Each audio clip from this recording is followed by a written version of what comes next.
தென்காசி மாவட்டம் சாம்பவர் வடகரை பகுதியில் மாற்றுத்திறனாளிகளுக்குள் ஏற்பட்ட தகராறில் ஒருவர் அடித்துக் கொல்லப்பட்ட வழக்கில் மற்றொருவருக்கு 10 ஆண்டுகள் சிறை தண்டனை விதிக்கப்பட்ட நிலையில் தீர்ப்பை கேட்டதும் குற்றவாளியான மாற்றுத்திறனாளி நெஞ்சை பிடித்தபடி மயங்கி விழுந்தார். கூடுதல் விவரங்களோடு இணைகிறார் செய்தியாளர் மாரிமுத்து. வணக்கம் மாரிமுத்து, விவரங்கள்.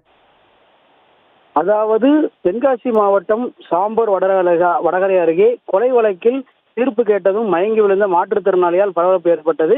தென்காசி மாவட்டம் சாம்பர் வடகரை பகுதியைச் சேர்ந்த மாற்றுத்திறனாளிகள் இருவருக்கும் இடையே ஏற்பட்ட மோதலில் பழனியப்பன் என்ற மாற்றுத்திறனாளியை அடித்துக் கொன்ற வழக்கில் முத்துராமன் என்பவர் கைது செய்யப்பட்டு விசாரணை நடைபெற்று வந்தது. இந்த நிலையில் இந்த விசாரணையில் தீர்ப்பு இன்று வந்த நிலையில் அவருக்கு 10 ஆண்டுகள் சிறை தண்டனை விதித்து நீதிமன்றம் தீர்ப்பு வழங்கியது. இந்த தீர்ப்பை கேட்டவுடன் முத்துராமன் அந்த இடத்திலேயே திடீரென நெஞ்சோலி ஏற்பட்டதாக கூறி மயங்கி விழுந்தார். இந்த நிலையில் அவரை துப்பாக்கி ஏந்திய போலீஸ் பாதுகாப்புடன் தென்காசி அரசு மருத்துவமனைக்கு காவல்துறையினர் அழைத்து வந்து தற்போது தீவிர சிகிச்சை பிரிவில் அவரை சேர்க்கப்பட்டு அவருக்கு சிகிச்சை அளிக்கப்பட்டு வருகிறது. விவரங்களுக்கு நன்றி மாரிமுத்து.